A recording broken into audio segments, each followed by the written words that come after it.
Attention, all rise. Superior Court, number 11 of the state of New York. The Honorable Judge Wilma Heath presiding.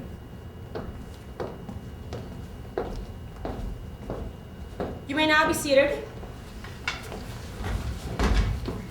The state of New York versus Karen Andre. Ready, Your Honor. Ready, Your Honor. Clerk, draw a jury. Jury, please enter. Jeremy, Lucas, Chris, Cheryl, Guy, Courtney, Brianne, and Shannon.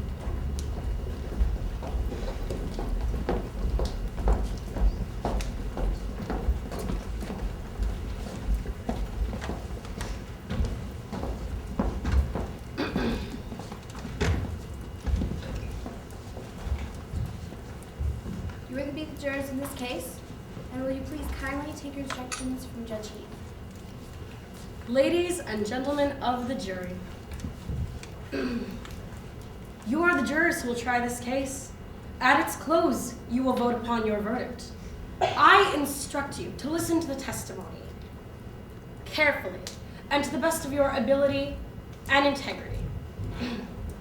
You are to determine whether the defendant is guilty or not guilty in the murder of Bjorn Faulkner. The district attorney may now proceed.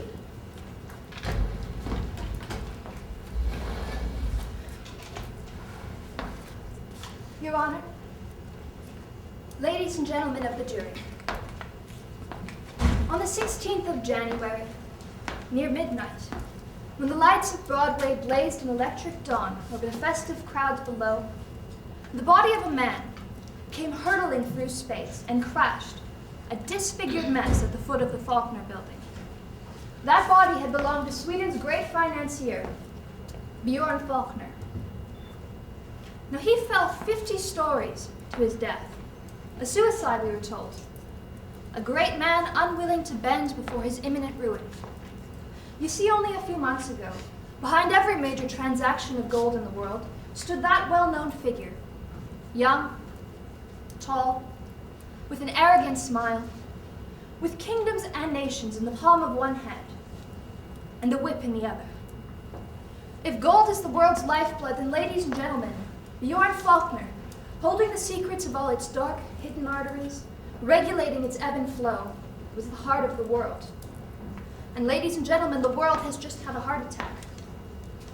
No one suspected the gigantic swindle that lay at the foundation of Faulkner Enterprises. Just days after his death, the entire earth shook with the crash of that business, when that monstrous heart stopped beating. Now, Bjorn Faulkner had a hard struggle to face in the world, but he had a much harder struggle to face in his own heart, a struggle which this trial will have to eliminate. You see, two women ruled his life and his death. Here is one of them, Karen Andre, Faulkner's efficient secretary and notorious mistress. But only a few months ago, Faulkner came to America to get a loan and save his fortune. Instead, fate sent him the means to save his own heart, in the person of the lovely young lady who is now his widow, Nancy Lee Faulkner, daughter of our great philanthropist, John Graham Whitfield. Now, Faulkner thought he had found salvation in the virtuous innocence of his young bride. And the best proof of that is that only 2 weeks after his wedding, he dismissed his secretary, Karen Andre.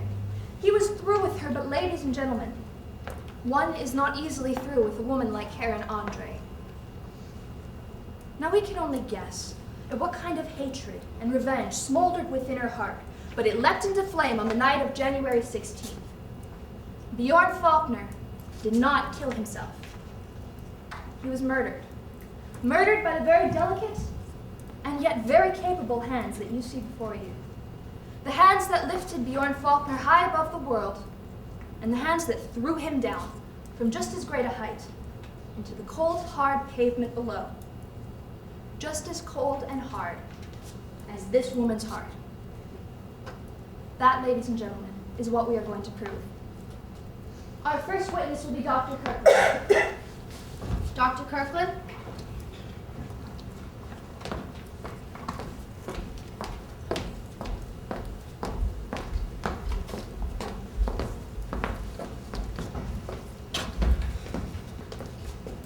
solemnly swear to tell the truth, the whole truth, and nothing but the truth to help you God? I do.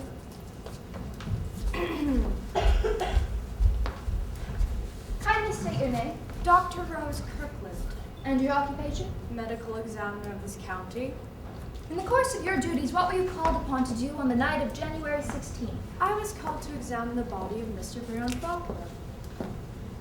Could you tell us what you found?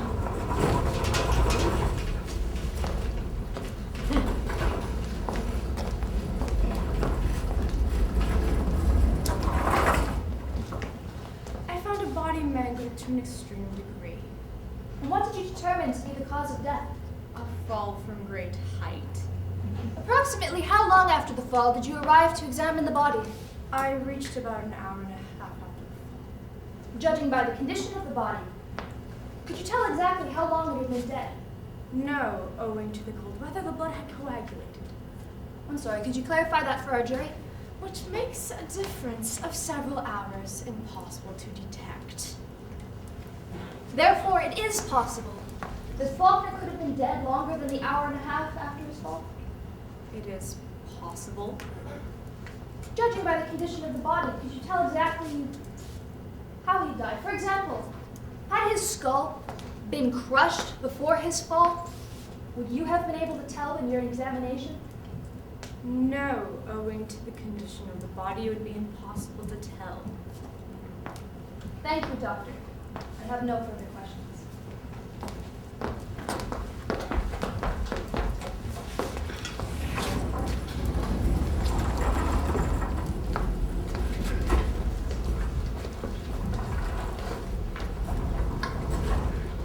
Did you find any trace of any such earlier wounds during your examination of the body, Dr. Kirkland? No, I did not.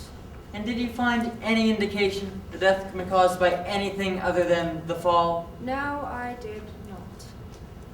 That is all. Thank you, Dr. Kirkland. You may now leave the witness stand.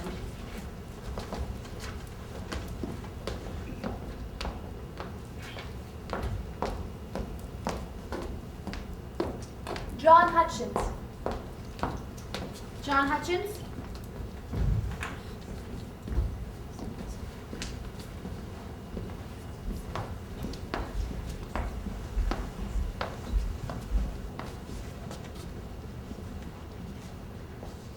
Do you solemnly swear to tell the truth, the whole truth, and nothing but the truth to help you God? Yes, ma'am, I do.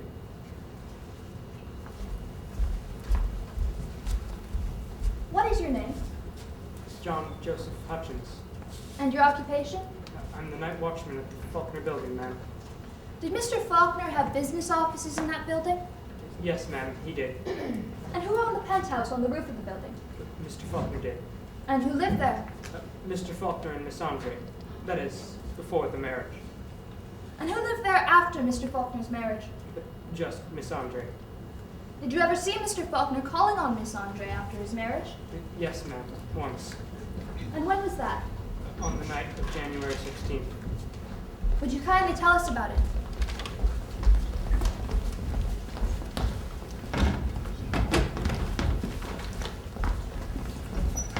Well, it was about 10:30. And how did you know the time? My shift starts at 10. It was no more than half an hour later. The doorbell rang, and I went to answer the door. It was Miss Andre. Mr. Faulkner was with him. It was strange, as Miss Andre has her own key, and normally she opens the door herself. Was Miss Andre alone with Mr. Faulkner? No, ma'am. There were two other men with them. And who were they? I don't know, ma'am. Well, then, could you tell us what they looked like? Well, they were tall and slender, the both of them. One had sharp cheekbones, as I remember. The other, I couldn't see his face at all, on account of his hat being all crooked over his head. He must have had a bit too much. Meaning no disrespect, ma'am. I'm sorry, just what do you mean by that? Well, he was a bit intoxicated. He wasn't very steady on his feet. Mr. Faulkner and the other man had to help him. They almost dragged him into the elevator. Did Mr. Faulkner seem to be in good spirits? Why, yes. Did he look like a man contemplating suicide? We object, Your Honor. Objection sustained. What about about the others in the party? Did they seem to be in good spirits? Why, yes, ma'am. Miss Andre was smiling. Mr. Faulkner even laughed as they went up the elevator. Did you see any of those men leave? Yes, ma'am. The first about 15 minutes later. And which one was that? The drunken one, ma'am. Though he didn't seem quite so drunk no more. He could walk, but he staggered a little. I went to help him, seeing as the condition he was in. But when he saw me coming, he went straight through the door, got in his car, and boy, did he step on it. But he couldn't have gone far. The cops must have got him. And what makes you say that? Well, this other car was following him. What car? The defendant will please keep quiet. If Miss Andre will allow me to ask questions, she may just find that I'll satisfy her curiosity. I was just going to ask. What car, Mr. Hutchins? Well, it was a big black sedan, parked about 2 cars away. And did you see any of the other men leave? Yes, about 10 minutes later. Did you notice anything unusual about his behavior as he left?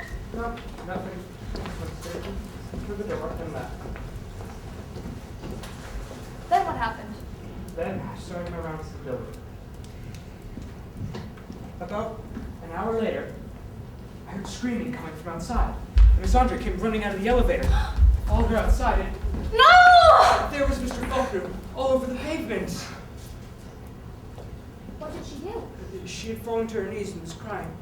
It was horrible. I'd never seen a body smashed like that. Thank you, Mr. Hutchins. No further questions.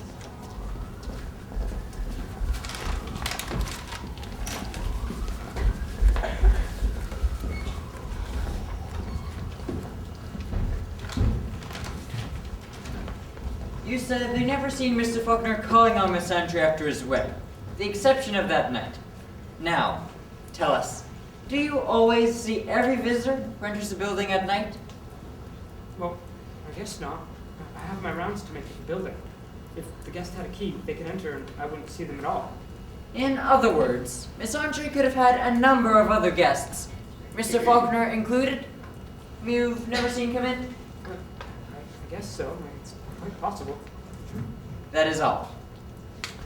Thank you, Mr. Hutchins. You may now step down.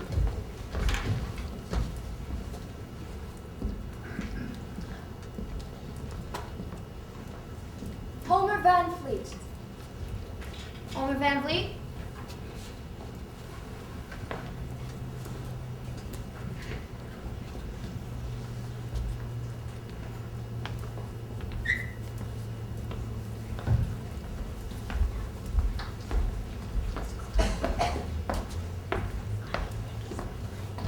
Do you solemnly swear to tell the truth, the whole truth, and nothing but the truth to help you God?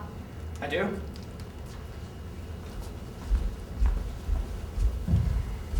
Your name Homer Herbert Van Fleet, and your occupation? private investigator. What was your last assignment? The shadowing of Mr. Bjorn Faulkner. And by whom were you hired to do this? Mrs. Bjorn Faulkner. Were you shadowing Mr. Faulkner on the night of January 16th? I was. Could you kindly tell us about it? I'll start with 6:13 p.m.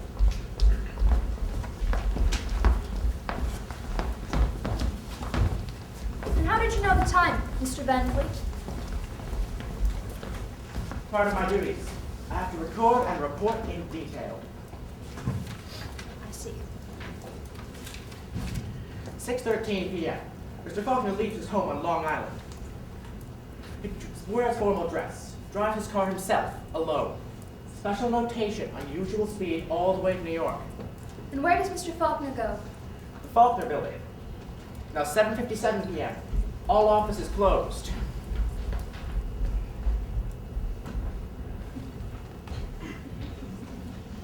They go inside. 9:35 p.m. Faulkner and Miss Andre exit together. Miss Andre is dressed formally. They drive away. Where did they go?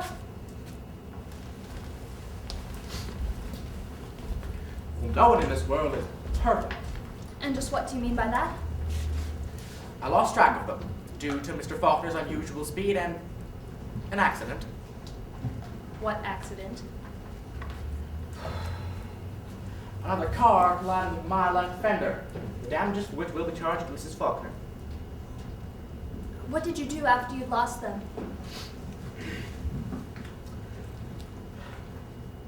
I go back to the Faulkner building and wait. They don't return till 10:30 p.m. A gray car follows them.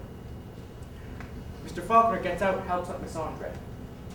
While she rings the bell, Mr. Faulkner goes and opens the door of the gray car to help out another man. A tall gentleman, wearing formal clothes. Then the two of them go and open the door for the third man. The man's wearing a beige trench coat. Special notation, the aforementioned gentleman appears to show signs of inebriation. Then what happened? They went inside, so I went across the street to Gary's Grill. I must explain, I allow myself time for nourishment every 4 hours along the job, and 4 hours had elapsed since I had left Long Island. So I sit in the window and watch the Faulkner building entrance. What did you observe? Nothing, 15 minutes.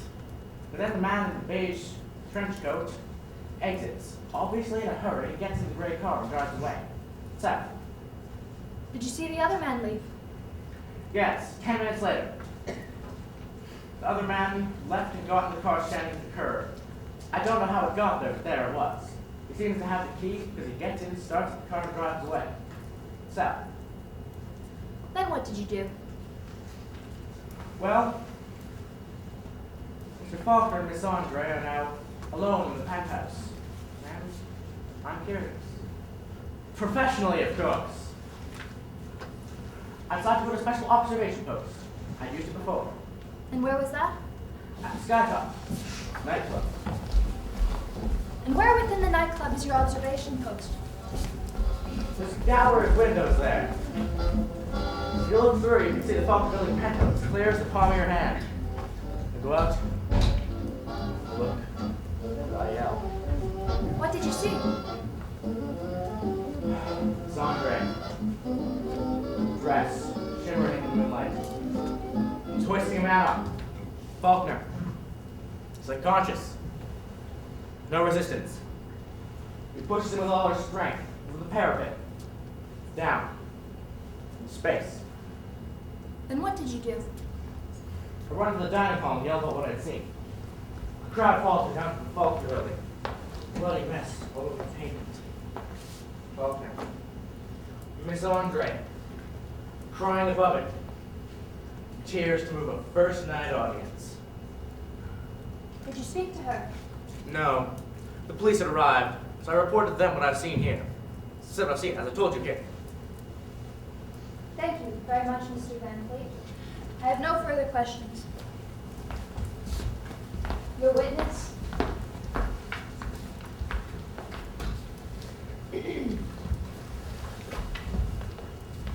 Mr. Van Fleet, can you kindly tell us when you first started in the employ of Mrs. Faulkner? October 12th. Last. And can you tell us the date of Mr. and Mrs. Faulkner's wedding? October 11th, the day before. Exactly. Just the day before.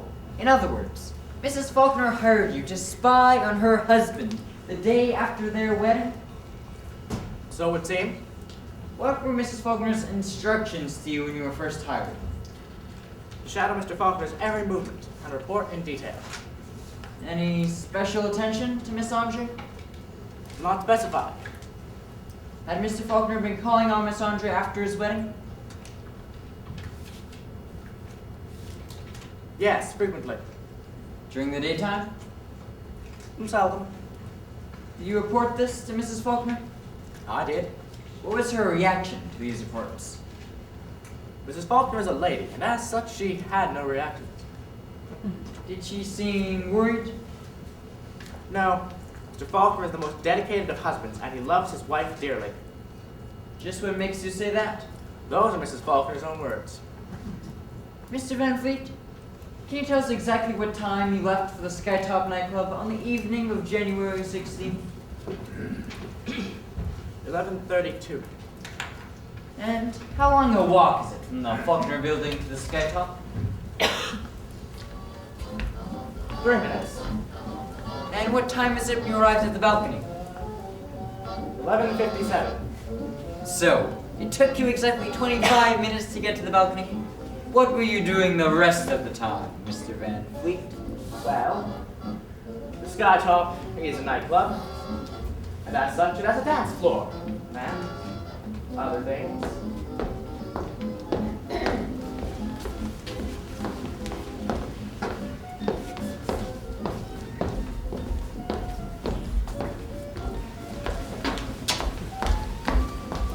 Hey, Sailor. What about Cup Girl some drinks? Ladies, please, I'm on duty. Don't be a stranger. Did you take advantage of the other things? Well, I had a couple of drinks, so I understand it's strict your curiosity, but that does not mean you can say I was intoxicated. I said nothing of the kind. As yet. Now, you were on the balcony. You saw Miss Andre push Mr. Faulkner off the roof, and it was dark and a little distance away, and you, well, shall we say you had just had a couple of drinks? The drinks had nothing to do with it. Now, are you quite certain that she was pushing him? Couldn't she have been struggling with him? That'd be a funny way of struggling. If I was struggling with a man, I wouldn't be hoisting him up by his... I wouldn't be hoisting him up, I mean. Mr. Van Fleet, what were Mrs. Faulkner's instructions to you before you came here to testify? I received no instructions of any kind. May I remind you that Mrs. Faulkner has been taken to California by her father to rest her shattered nerves. Mr. Van Fleet, do you think that Mr. Faulkner's suicide is very flattering to Mrs. Faulkner? Objection! Objection sustained. Mr. Van Fleet, can you tell us how much a witness to Mr. Faulkner's murder would be worth Your to Honor, Mrs. we Faulkner? object! Objection sustained.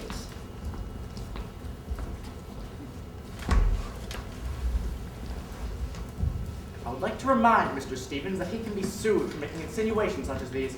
Rest assured, I am making no insinuations. I am simply asking a question in a general way.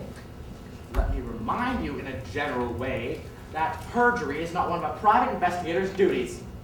Really? No special notations to the rule? None. That is all. Not quite. I want you to ask him 2 more questions, Stevens. Certainly. What are they, Miss Archer? What kind of car do you drive, Mr. Van Fleet? A brown Buick, 2-door sedan, last year's model. It's old, but serviceable. Did you notice anyone driving after the man in the gray coat when he left the building?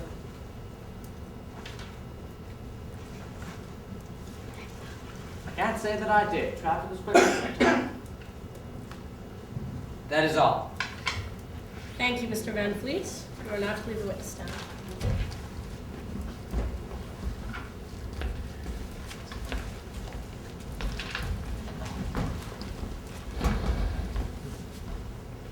Inspector Sweeney. Inspector Sweeney?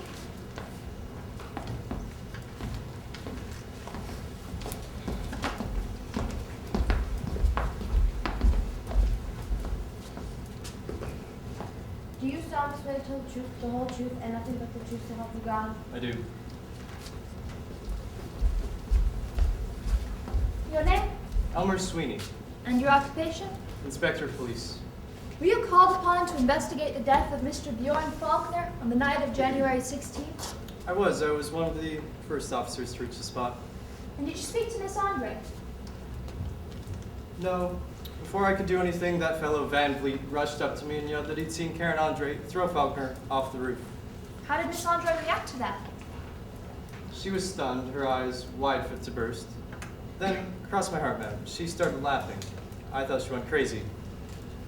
Did you arrest her then? No, I ordered her hold for questioning and we took her up with us in the elevator to examine the penthouse. It was quite the joint. Did you notice anything unusual about the penthouse? Unusual. Yes, in the bedroom. I'm sorry, what did you notice in the bedroom? Nightgowns, ma'am. Lace nightgowns. They were just about made out of thin air. Then there was a crystal bathtub in the bathroom, and we turned on the water and it was perfumed. I think you're misunderstanding my question, Inspector. I was more referring to anything unusual that could be related to the death of Bjorn Faulkner. There was something in the living room. What was in the living room? There was a letter. It was sealed and addressed to whomsoever finds it first. Now, Inspector, I'd like to ask you if this is the letter that you found. Yes. Would you kindly stand and read it to the jury? If any future historian wants to record my last advice to humanity, I'll say that I found only two enjoyable things in this world whose every door was open to me. My whip over the world and Karen Andre. To those who can use it, the advice is worth what it has cost mankind, Bjorn Faulkner. Submitted as evidence?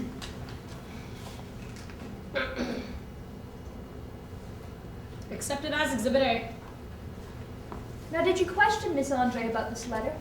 I did. She said that Faulkner wrote the letter and left it there on the table and ordered her not to touch it, then went out to the roof garden. She had struggled with him when she saw what he was going to do, but she couldn't stop him. And did she say anything about the gentlemen that were with them that night? She did. She said that they were friends of Mr. Faulkner and she had never heard of them before. He picked them up in the nightclub that evening and brought them along.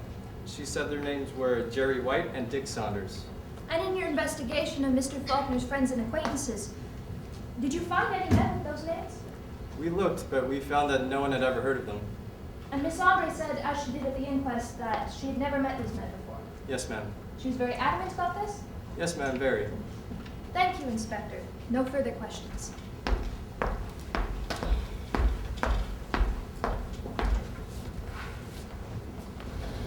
Miss Andre had told you that she had struggled with Mr. Faulkner to prevent his suicide.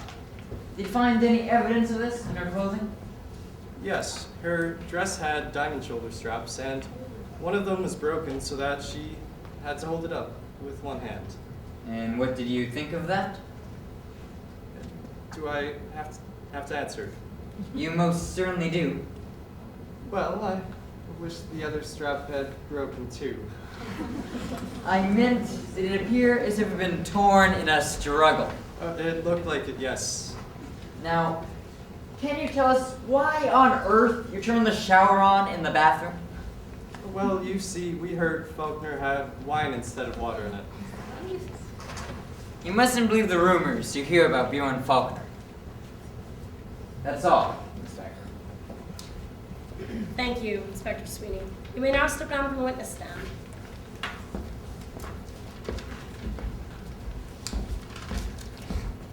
Magda Svensson. Magda Svensson?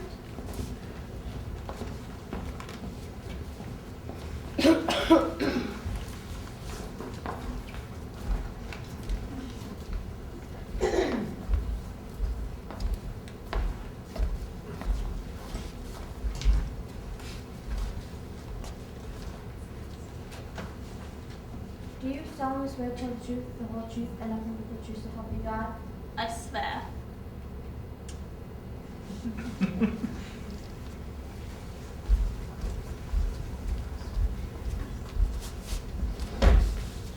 What is your name? You know it, you just call me. Kindly answer my questions without argument. State your name Magda Svensson. and your occupation. I am housekeeper. By whom were you employed last? By Herr Bjorn Faulkner and before that his father. How long did you work for the Faulkner family? I've been in family 38 years. I've known Herr Bjorn since he was a little child. And how long have you been in America? I've been here 5 years. Now, Mrs. Svensson. Miss Svensson. I'm so sorry. Miss Svensson. What could you tell us about the nature of the relationship between Karen Andre and Bjorn Faulkner? Decent women like me should not know such things. But sin is shameless in this world. Could you tell us about it, Miss Svensson? From very first day she was sleeping with Herr Faulkner. It's not good thing when man forgets lying between his bed and his desk and she put her claws right on those. Sometimes they talk loans and dividends in bed, And as our time, the door to his office was locked. And underneath the window shade that was pulled down, I seen her lace pants on the windowsill. We object, Your Honor. Oh, I think Miss Andre should have objected a few years ago. Such line of testimony is outrageous. These are vital facts pertaining to question. Silence! Perhaps I will ask the witness to word her testimony just a little more carefully. Sin is sin, any name you call it, Judge. Now, Miss Benson, could you think of any instances other than moral, where Miss Andre's conduct was detrimental to Mr. Faulkner? I do so you try count up all money he wasted on that woman. Could you give us an example of his extravagance? I tell you, he had a platinum gown made for her. Yes, I said platinum. It was fine mesh, fine soft as silk. He would make a fire in the fireplace, and then he would heat it up, and then he would put it on her naked body, and when it cooled, it shone in silver sheen. It'd been more decent if she'd been naked. She asked to put it on as hot as she can stand, and when it burned her shameless skin, she laughed like the pagan she is, and he kissed the burn wild like tiger. We object, Your Honor. Such line of testimony is irrelevant and only tends to prejudice the jury against Miss Andre. Let her talk, Stevens. Perhaps it may prejudice the jury in my favor. Silence! Mr. Stevens has my sympathy. His client is certainly not an easy one to handle. Silence! Objection overruled. Miss Benson, could you tell us about how Mr. Faulkner felt about his impending marriage, anything that would have eventually driven him to suicide? He was happy for the first time in his life. He was happy like decent man, but found the right rope. And what about Miss Andre's conduct, or her attitude towards his marriage? She was silent like stone statue. She just watched from the sideline. Mrs. Faulkner? I understand you wanted to call me as a witness, Miss Kent?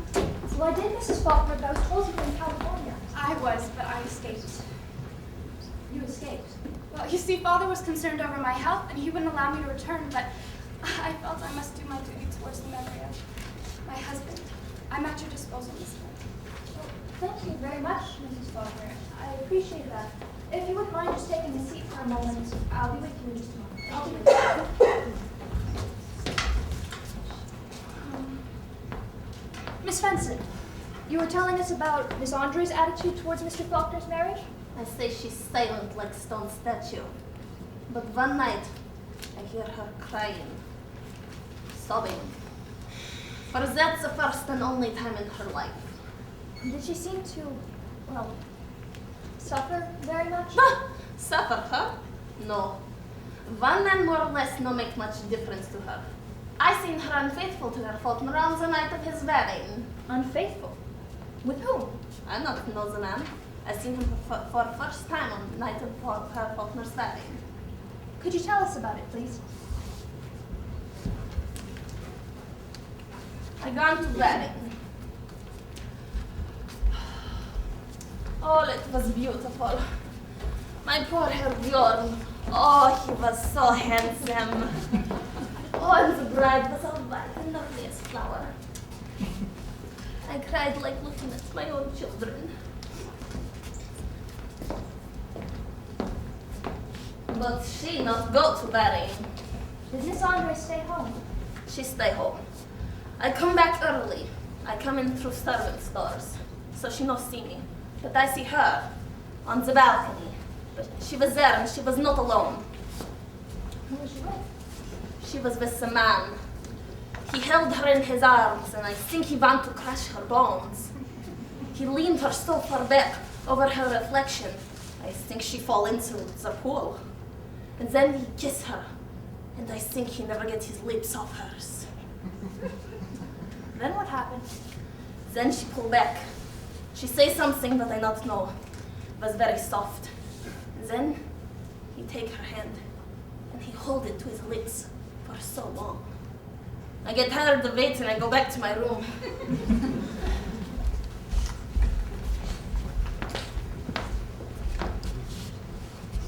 Had you ever seen that man before?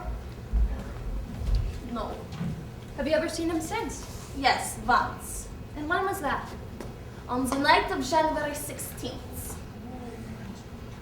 Kindly tell us about her. She was very strange that day. She called me and say I have day off, and I've been suspicious. Why would that make you suspicious? My day off is Thursday, and I no ask for second date. I tell her I no need it, and she say she not need me, so I go. And about what time did you leave? About 4 o'clock. But I come back, I want to know secret. What time did you come back at? About 10 o'clock. She was not here, so I wait. Half hour later, she come. I seen her Faulkner was with her, so I afraid to stay, but before I go, I see 2 men with her. One man who's very drunk, I not know him.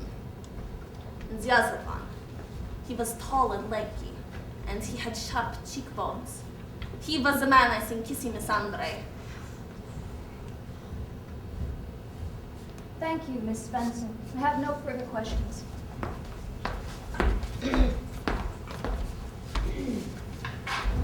Just a moment, Miss Svensson. You still have to have a little talk with me. For that I say all I know. You may know the answers to a few more questions.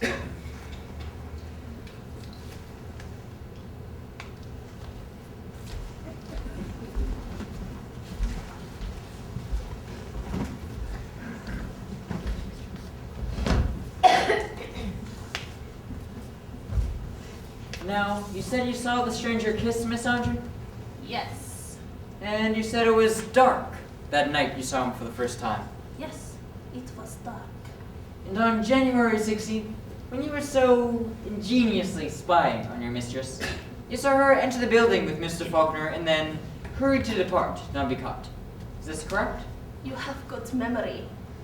And you caught with just a swift glance of the 2 gentlemen with them? Yes. Could you tell us what the drunken gentleman looked like? It was dark at door, I no see. So, it was dark, and you were in a hurry, and yet you were able to identify a man you had seen but once before?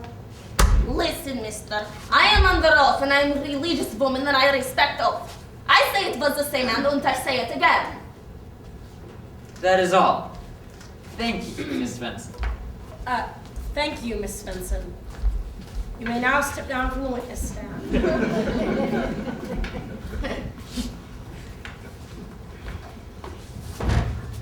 Nancy Lee Faulkner. Nancy Lee Faulkner?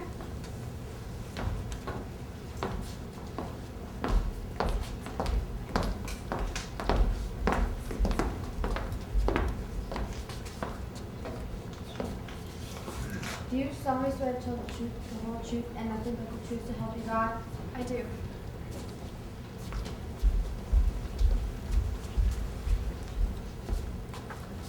What is your name? Nancy Lee Faulkner. And what is your relation to the late Bjorn Faulkner? I was his wife. I understand this must be very difficult for you, Mrs. Faulkner. And I do appreciate your courage, but I am going to have to ask you a number of questions, and, well, they may bring back some painful memories. I'm ready, Miss Flint. When did you first meet Bjorn Faulkner? In August of last year. Where did you meet him? At a ball given by my friend Sam Van Rensselaer in Newport. Could you kindly tell us about it, Mrs. Faulkner?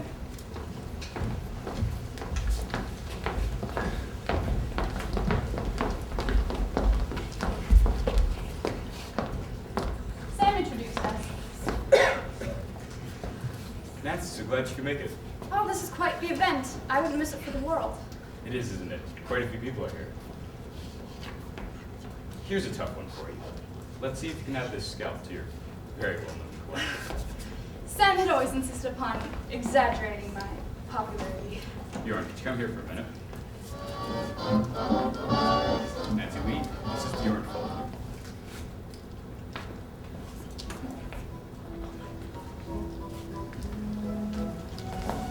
We danced that night.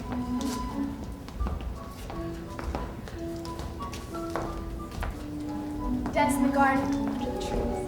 And we stopped by the edge of the pool. We were alone in the darkness, with only the faint sound of the blue Danube walls. Mr. Faulkner reached up to rose for me, and he put his arm around my shoulder. I don't know why, but I blushed. And he noticed it. And apologized, graciously smiling. And then he took me back to the guests.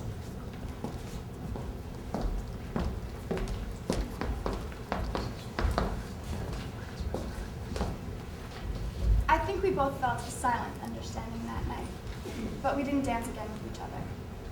When did you next see him? 3 days later.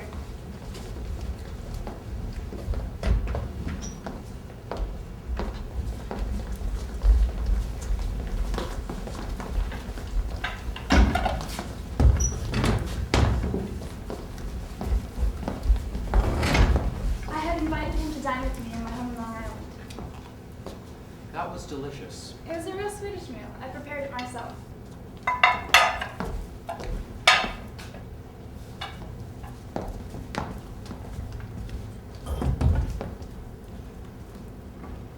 Did you see him often after that? Yes, his visits became more and more frequent up until the day. Until the day. Until the day he proposed to me. Could you please tell us about it, Mrs. Faulkner?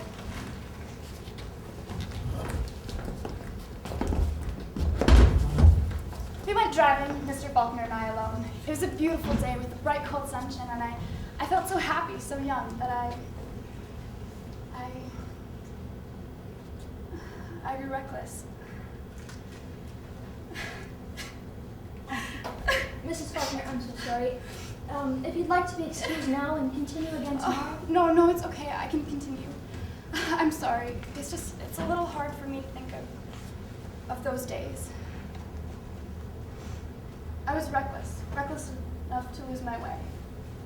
We stopped on a strange country road.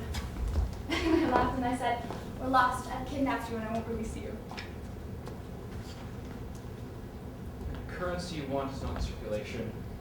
Then suddenly, he seized my hands and looking straight at me, he said, What's the use of pretending? I love you, Nancy. it was then that I first learned of the desperate state of Mr. Faulkner's fortune.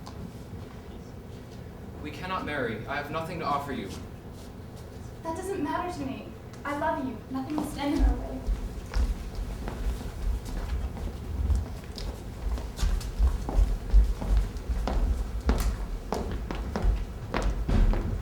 Now, did Mr. Faulkner seem at all hopeless about the future when your engagement was announced? No, not at all. He said that my faith and my courage helped him so much. I told him it was our duty to save his enterprise, our duty to the world he'd wronged, not to ourselves. I made him realize his past mistakes, and he was ready to atone for them. We were entering a new life together, a life of unselfish devotion to the service and welfare of others. Did you remain in New York after your wedding? Yes, we made our home in my Long Island residence, and Mr. Faulkner gave up his New York penthouse. Now, Mrs. Faulkner, did your husband ever tell you about his relationship with Miss Andre? No, not at first. But 2 weeks after our wedding, he came to me and said, "Dearest, there was a woman, and I feel I must tell you about her."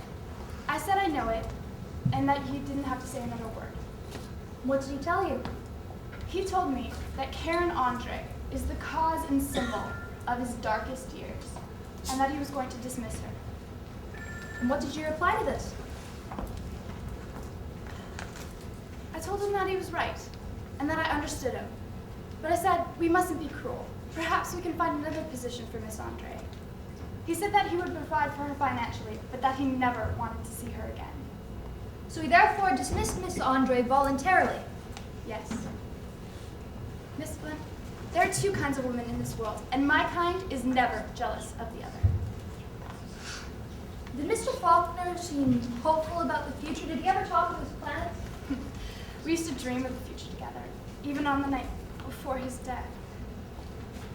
We were sitting by the fire in his study, talking about the years ahead. We knew that we wouldn't be wealthy for a long time, if ever, but that didn't matter to us. We had renounced all material concerns, along with all their consequences: pride, selfishness, ambition, the desire to rise above our fellow man. We wanted to devote our lives to spiritual values. We were planning to leave the city, to be a part of some modest community, to be like everyone else. And just to clarify, this was on January 15th, the evening before his death? Yes, that's right. Now, did you notice anything unusual about his behavior on the day of January 16th? No, not at all.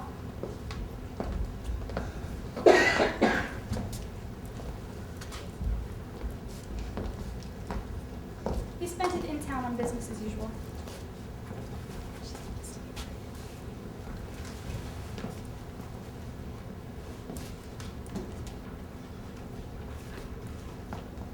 I have a business banquet to attend to. So he left that afternoon. He didn't come home for dinner. He left about 6 o'clock. What banquet did Mr. Faulkner have to attend to? He didn't tell me and I didn't ask. I made it a point never to interfere with his business. Did you notice anything unusual about his behavior as he said goodbye to you that evening? No.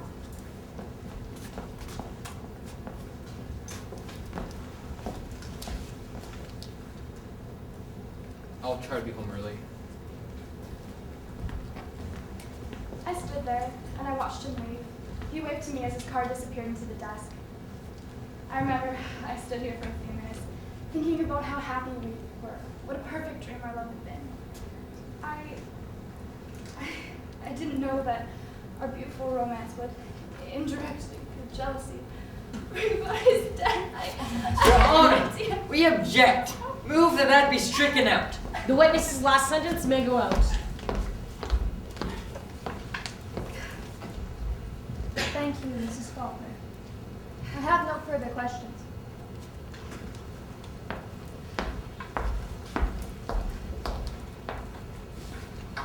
Will you be able to answer a few questions for us now, Mrs. Faulkner? As many as you wish, Mr. Stevens. You said that your love was like a perfect dream, didn't you? Yes. A sacred truth that regenerated a soul. Yes. A beautiful, uplifting relationship based on mutual trust. Yes. Then why did you hire a detective to spy on your husband? I didn't hire a detective to spy on my husband. I hired him to protect Mr. Faulkner. Would you care to explain this? Well, you see, some time ago, Mr. Faulkner had been threatened by a gangster, Guts Reagan, I believe that's what they call him. Mr. Faulkner didn't pay any attention to it. No one could intimidate him. But I was worried, so after we were married, I hired Mr. Van Vliet to watch him.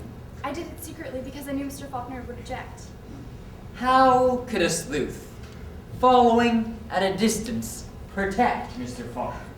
Well, I heard that the underworld has a way of finding these things out, and I didn't think that they would attack a man who's constantly being watched. So all Mr. Van Fleet had to do was watch Mr. Faulkner? Yes. Mr. Faulkner alone? Yes. Not Mr. Faulkner and Miss Andre? Mr. Stevens, I find that supposition insulting. I haven't noticed you sparing any insults, Mrs. Faulkner. I'm sorry, that was not my intent. You said that Mr. Faulkner told you they never wanted to see Miss Andre again? Yes, that's correct. And yet, he called on her after your wedding. He called on her often and at night. Your detective told you this, didn't he? Yes, I knew it. How do you explain it? Well, how am I supposed to know what kind of blackmail she was holding over his head? How do you explain the fact that on January 16th, Mr. Faulkner lied to you about his business banquet and left directly in Miss Andre's penthouse that night? Mr. Stevens, if I could explain that, then perhaps I might be able to save you the bother of this trial. We would have an explanation of my husband's mysterious death. All I know is that she made him come over to her house for reasons in which he could not tell me, and that he was found dead that night. I have one last question for you, Mrs. Faulkner. Yes? I want you to state here, under oath, that Mr. Faulkner loved you. Bjorn Faulkner was mine. That is all. No, ask her one more question, Stevens. What is it? Ask her whether she loved him. I did, Miss Andre. Then how can you speak of him as you did? How can you lie? She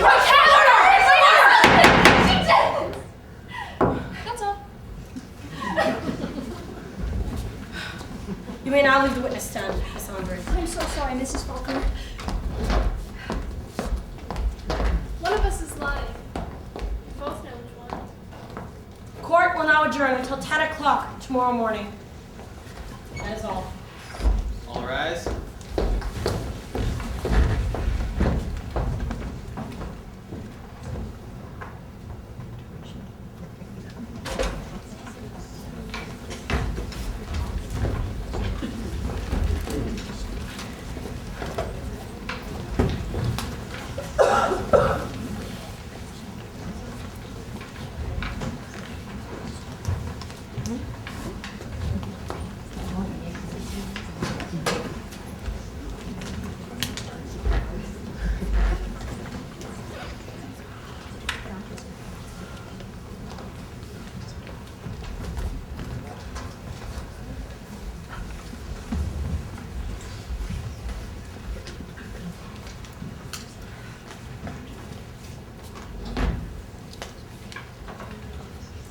Attention!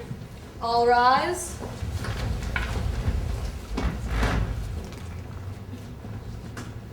Superior Court, number 11 of the State of New York. The Honorable Judge Wilma Heath presiding.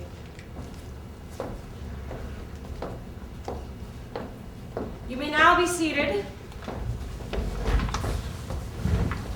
The State of New York versus Karen Andre. Ready, Your Honor. Ready, Your Honor. The District Attorney may now proceed. If Your Honor please, the prosecution has one final witness to introduce. Mr. John Graham Whitfield. Mr. John Graham Whitfield.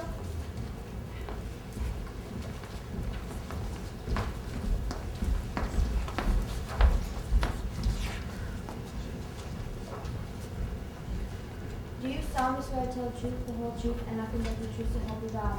I do.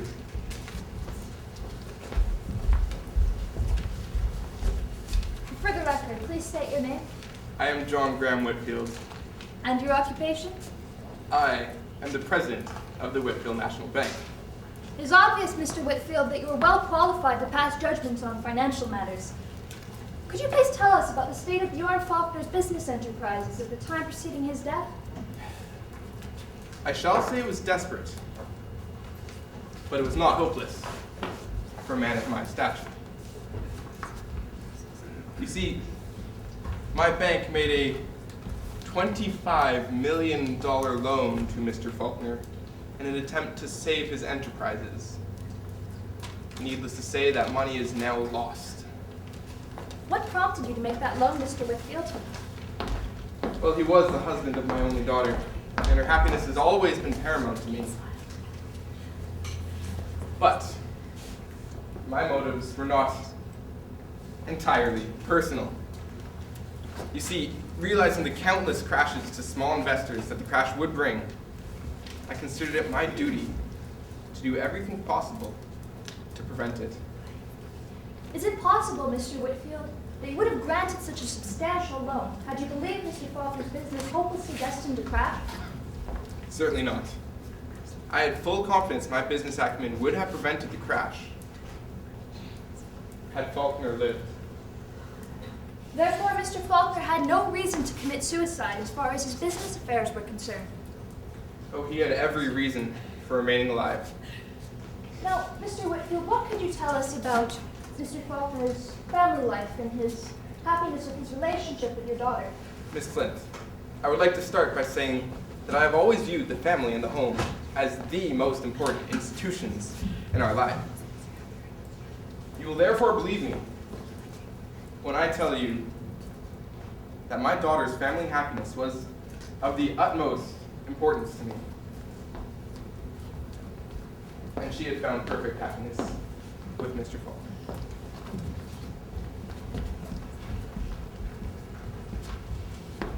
Mr. Whitfield, what was your personal opinion of your son-in-law? Well, it is only fair to say that we were as different as two men could be. You see, I believe in my duty above all. Mr. Faulkner, well, he believed in nothing but his own pleasure.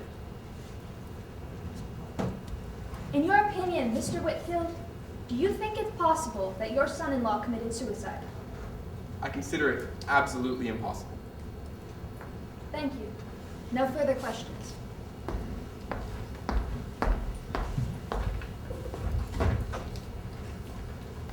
Mr. Whitfield, were you very fond of your son-in-law? Yes. And you never disagreed with him? Never lost your temper in a quarrel? Mr. Stevens, I don't have a temper to lose. If my memory serves me right, there was a bit of trouble at the time of you making that stupendous loan to Mr. Faulkner. Something to the effect that you denied making the loan? Purely a misunderstanding, I assure you. It is true, however, that he made a somewhat unethical attempt to hasten the loan, which was entirely unnecessary, for I was quite willing to grant it gladly for my daughter's sake. You said that your personal fortune has been heavily damaged by the Faulkner crash? Yes. And that your financial situation is rather strained at present? Yes? Then how can you afford to place a $10,000 reward for the arrest and conviction of Guts Reagan? Objection, Your Honor. What has this got to do with Your Honor, this? I would like to have the privilege of answering this. Very well. You see, the gentleman commonly known as Guts Reagan is a notorious criminal. I consider it my civic duty to do everything in my power to aid in the arrest and conviction of that criminal. However, I do agree that it is absolutely irrelevant. Mr. Whitfield, can you tell us why you left for California in such a hurry before the beginning of this trial? Now, I do believe that is obvious. My daughter was crushed by the sudden tragedy. I hastened to take her away, to save her health, and perhaps her life. You love your daughter profoundly? Yes. You've always made it that her every wish should be granted. Yes. When she or you desire anything, you don't stop at the price, do you? Mr. Stevens, we don't have to. Then would you refuse to buy her the man she wanted? Objection! Sustained. You wouldn't stop if it took your entire fortune to break the first unbreakable man you've ever met. Your Honor, we object. Sustained. Mr. Whitfield, are you going to tell us that you had nothing to do with Miss Entree's dismissal? That no ultimatum was delivered? Mr. Stevens, you are quite mistaken in your insinuations. My daughter was no more jealous of Miss Faulkner, Miss Andre, than she would be of Mr. Faulkner's soiled underwear. All men have some at one time or another. I'd be careful with statements such as these, Mr. Whitfield. Remember that your daughter paid for what Kara and Andre got free. That is just what I wanted to prove. That is all. Thank you, Mr. Whitfield. Your Honor, we would like to make a motion that the defense's last statement which led to this outburst be removed. It is frankly outrageous. The remark may go out. You may now leave the stand, Mr. Whitfield.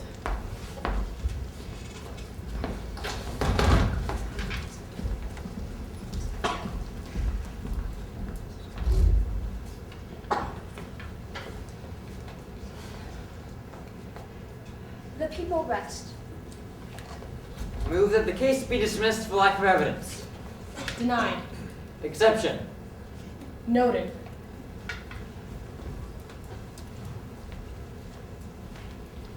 Ladies and gentlemen of the jury, we cannot pass judgment on Kara and Andre without first passing it on Bjorn Falk. He had placed himself beyond all present standards. Now, whether it was below or above them is a question for each of us to decide personally. But I'll ask you to remember that he was the man who said they needed no justifications for his actions. That he was the justification. The man who said the laws are made for the fun of breaking them. And if you remember this, then you will understand that this life he was thrown into in his last few months was impossible to him as that of a tiger in a vegetarian cafeteria. And to escape it, he'd be driven to the most desperate of means, including suicide. Our first witness will be Jane Chandler. Jane Chandler?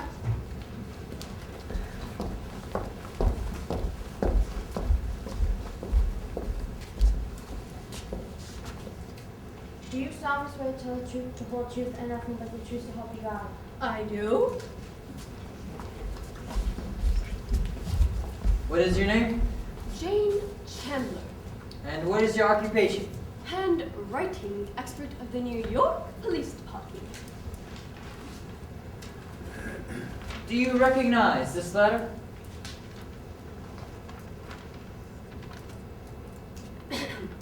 Yes, it was the letter found in Bjorn Faulkner's penthouse on the night of his death. I was called upon to examine it. And what were you asked to determine? I was asked to determine whether this letter was written by Bjorn Faulkner. And what is your verdict? This letter was written by Bjorn Faulkner. That is all.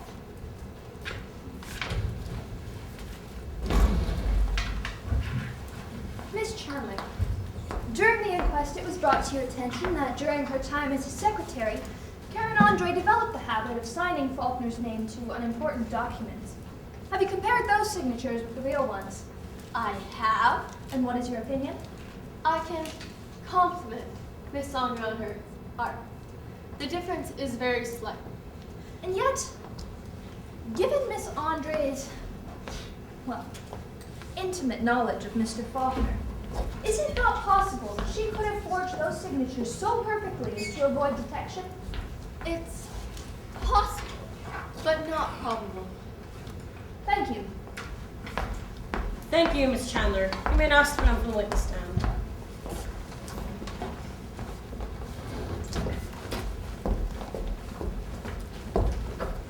Sigurd Youngquist.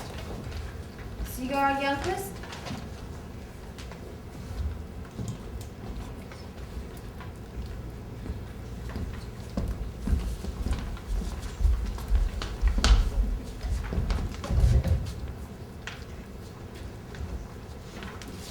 Do you solemnly swear to tell the truth, the whole truth, and nothing but the truth to help you God? I do.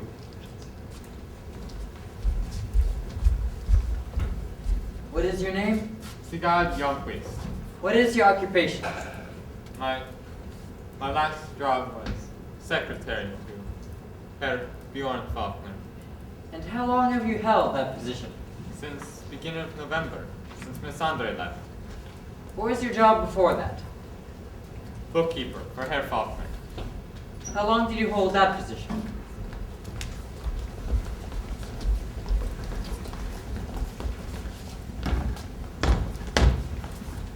$8 years. Did Mr. Faulkner give you Miss Andre's position when she was dismissed? Yes. And did Miss Andre instruct you in your new duties? Yes, she did. And what was her behavior like at the time? Did she seem angry, sorry, or resentful? No, she was very calm, like always, and explained everything clearly. And did you notice any trouble between Miss Andre and Mr. Faulkner?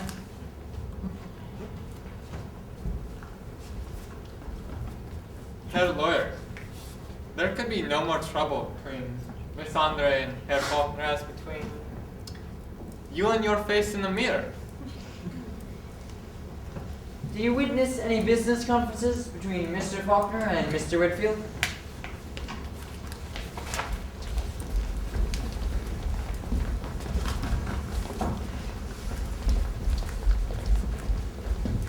I've never been present at conferences, but Herr Whitfield, he come by our office many times.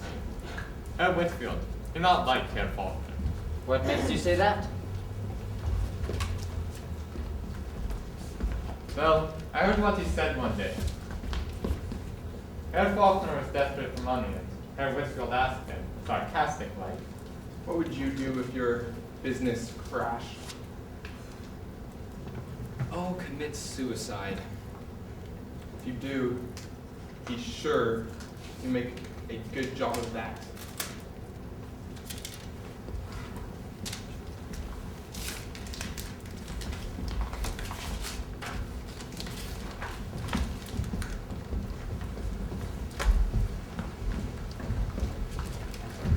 Mr. Youngquist.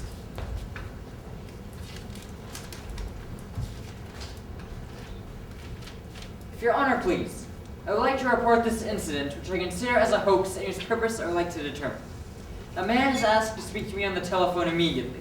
And informed that would be impossible, give me the following message just brought to me. Do not put Karen Andre on the stand until I get there. No signature. I want to go on the stand right away. Can I ask why, Miss Andre? Question me now, Stevens. I'm afraid that's impossible, Miss Andre. We have to finish Mr. Youngquist's examination first. Then hurry. Hurry! I shall ask the defendants to refrain from further interruptions. Mr. Youngquist, where were you on the night of January 16th? I was in our office, in the Faulkner building. I've been working late for many nights. And what did you do when you first heard of Mr. Faulkner's suicide? Well, I wanted to call Herr Whitfield, so I telephoned his home in Long Island, but Butler said not home. So I called his office in town. No answer. I called many places looking for Herr Whitfield, but I never found him. Finally, I called his home again, and I have to tell Mrs. Faulkner that Herr Faulkner committed suicide. And when you did, what were Mrs. Faulkner's first words? She said, "For God's sake, don't give it to the newspapers." That is all. Just a moment, Miss Andre. Can I ask why you're in such a hurry? Are you expecting someone?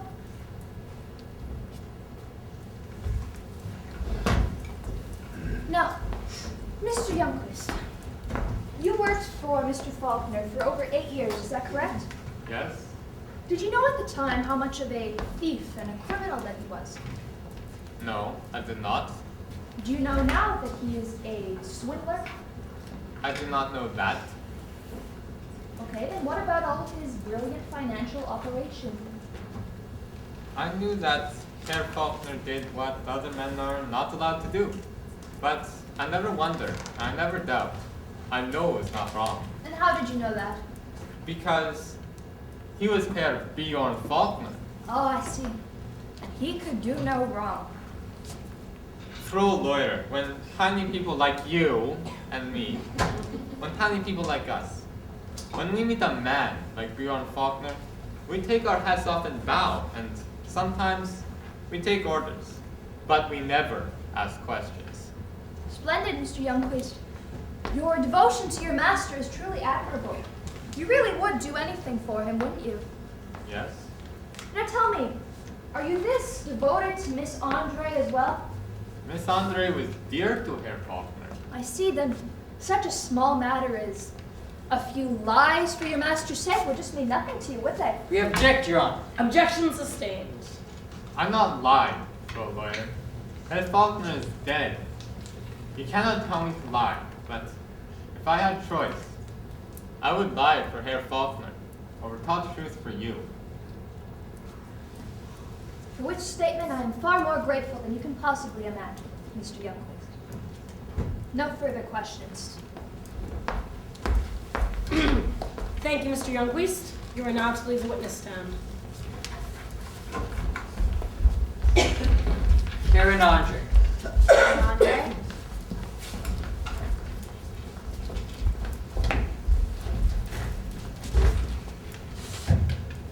Do you solemnly swear to tell the truth, the whole truth, and nothing but the truth, so help you God? That's useless. I'm an atheist. The witness has to affirm, regardless. I affirm.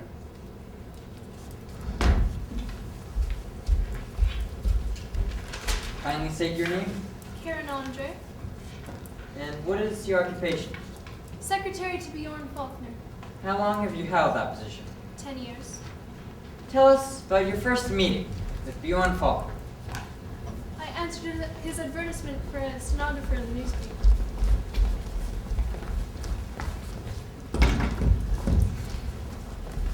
I met him on a side street in Stockholm. It was my first job. It was his first office. How did Faulkner greet you? He just stood and looked at me. His gaze was insulting, even when silent. I didn't know whether to kneel or slap his face. I didn't do either. I told him what I'd come for. I'm here for the job. Did he hire you then? You're too young.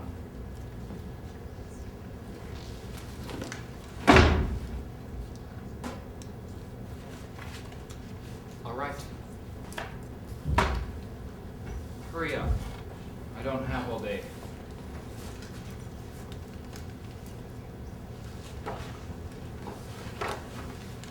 And you worked all day? All day. He dictated fast, almost faster than he could talk. He never smiled once, and he never took his eyes off me.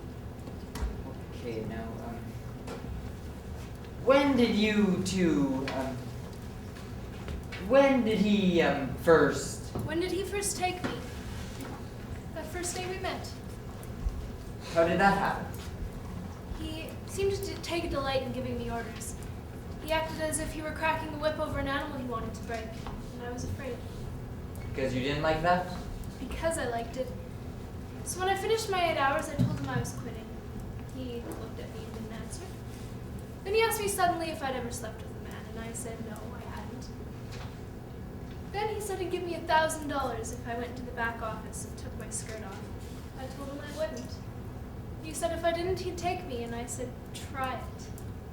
He did. After a while, I picked up my clothes, but I didn't leave, I stayed. I kept the job.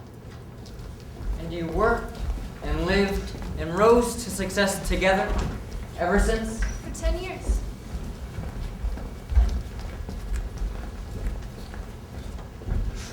When we made our first $1 million, he took me to Vienna. We ate at a restaurant where the orchestra played Sing Gypsy. When we made $10 million, he took me to Delhi. We stood on the steps of the Ganges, the steps of an old temple where men had been sacrificed to gods. When we made $25 million, he hired a plane to fly over New York, and the wind waved Bjorn's hair as a banner over the world at his feet. Can you tell us the extent of Faulkner's personal fortune at the height of his success? No one, he couldn't tell you himself. He didn't have any. He took what he wanted. When he owed money to one of his companies, it was debted to the concerns of several other affairs. It was very simple. We set the sheets ourselves. Why did a man of Mr. Faulkner's genius resort to such methods? He wanted to build a net, a gigantic net over the whole world held in his own hand. He had to establish his credit. So we drew dividends out of our capital, dividends much higher than we actually earned. When did Faulkner's business difficulties begin? Over a year ago. What brought Faulkner to America this time? A short-term loan of $10 million was due and we could not meet it. We had to have an extension. Mr. Whitfield refused it, until his daughter came into the question. How did that happen? She met him at a party. She made it greatly interested that she was very interested in him. Then he came up to me one day and said, Karen, we have only one piece of collateral left and you have it. I'll have to borrow it for a while. And I said, certainly. What is it? He said it was himself. I asked, Nancy Whitfield? He said, yes. I didn't answer at first. It wasn't very easy to say. Then I said, all right, Bjorn. He asked if it would change things between us, and I said no. Had Faulkner proposed to Miss Whitfield? No, she had proposed to him. How did that happen? She took him for a drive on a lone country road. Then she stopped and said they were lost and that she had kidnapped him and would not release him. He said that the ransom she wanted was not in circulation. Then she turned to him point blank and said, what's the use of pretending? I love you and you know it. You don't want me and I know that. But I get what I want and I have the price. He said, what price is that? She said, the extension of a certain $10 million loan that you'll need to save your business. If you're to stay out of jail as a swindler, it'll only be in the custody of Mrs. Bjorn Faulkner. It's a lie! It's a shameless lie! How can you believe her? Silence, please. If there are any more interruptions, I will order the courtroom clear. What was Faulkner's answer to this, Miss Andre? Bjorn said it would cost her an awful lot of money. She said, money has never meant anything to me.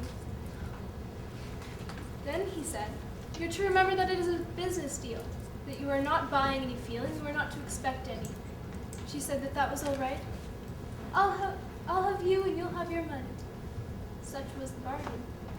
Was Mr. Whitfield eager to accept this bargain? Bjorn said he thought Mr. Whitfield would have a stroke when he learned of his daughter's intentions. But she always got what she wanted and she insisted. So Bjorn was extended the loan and given unlimited credit. In other words, Faulkner sold himself as his last security? Yes. And like the others, it meant nothing to him. Did he resent that marriage? No. We always viewed our business as a war. We looked at this as our hardest campaign. Why were you dismissed 2 weeks after Faulkner's wedding? He was forced to do that. Mr. Whitfield refused the loan he had promised. What reason did he offer for this refusal?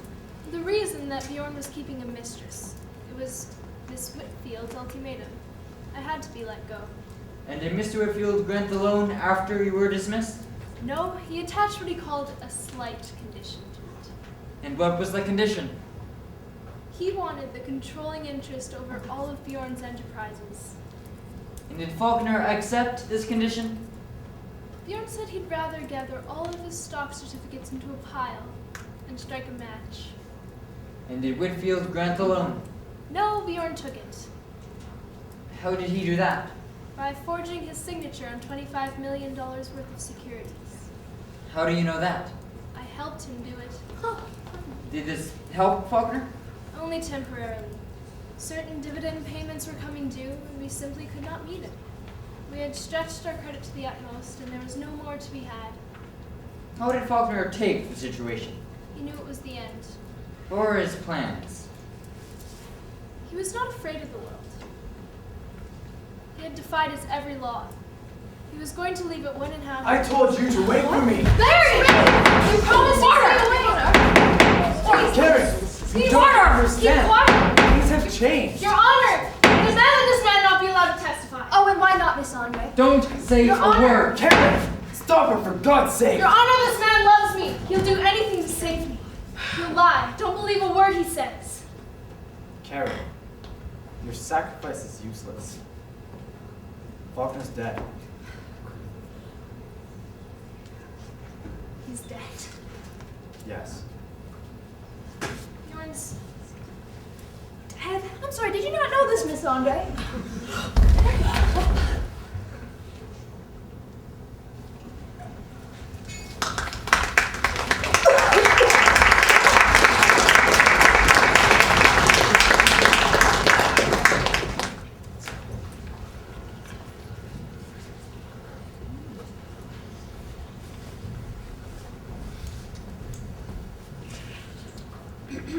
Court attention. All rise. Superior Court, number 11 of the State of New York. The Honorable Judge Wilma Heath presiding.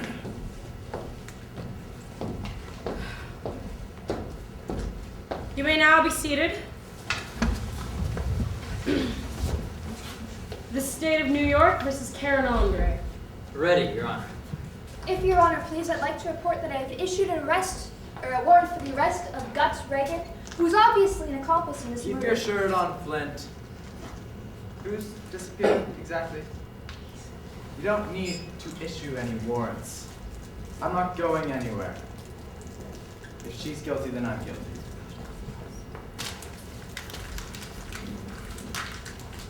The district attorney may now proceed. Karen Andre. Karen Andre.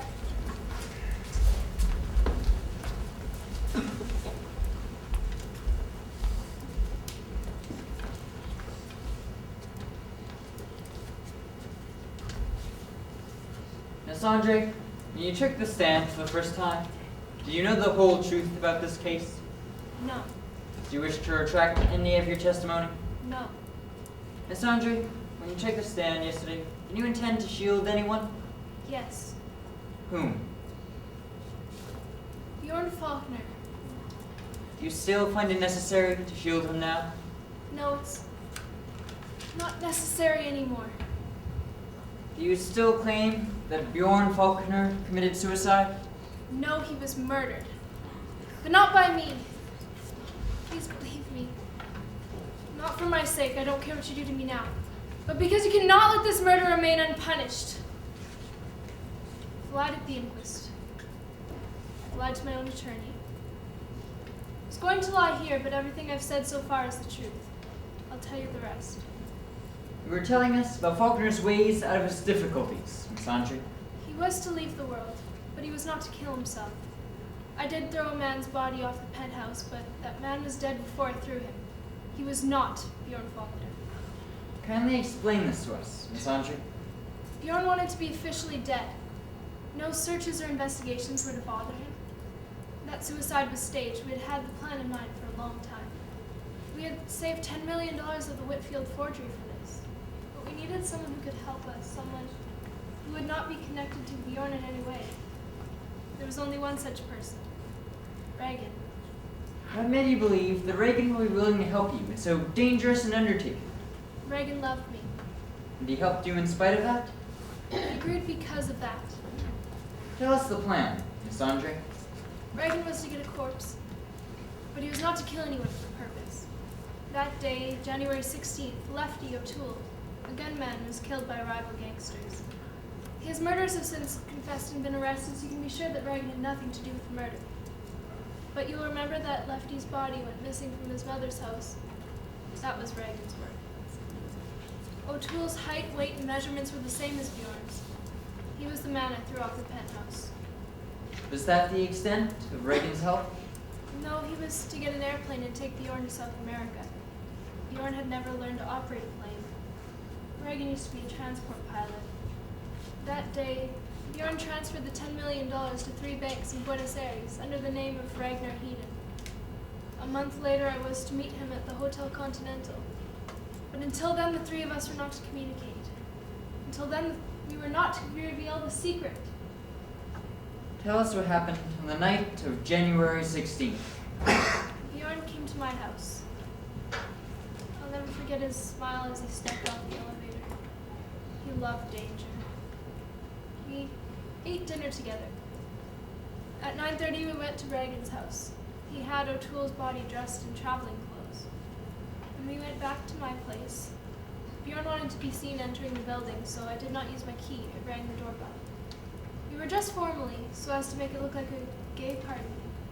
They had O'Toole's body propped up between them as if he were a drunken friend. Then we went up in the elevator. And then what happened? Bjorn exchanged clothes with the corpse. He wrote the letter. Then they took O'Toole's body and leaned him against the parapet. Then we said goodbye. Bjorn was to go first.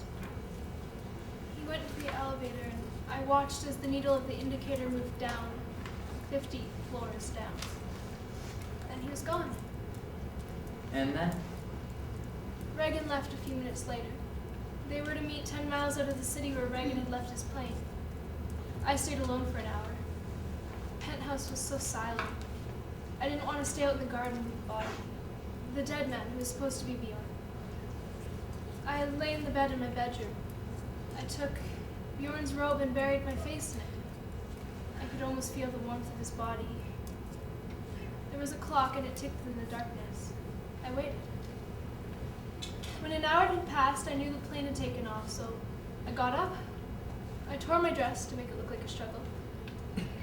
Then I went out to the garden, to the parapet. I looked down, there were so many lights. The world seemed so small, so far away. I threw the body over. I watched it fall. I thought all of Bjorn's troubles went with it. I didn't know that his life went too. That is all, Miss Andre.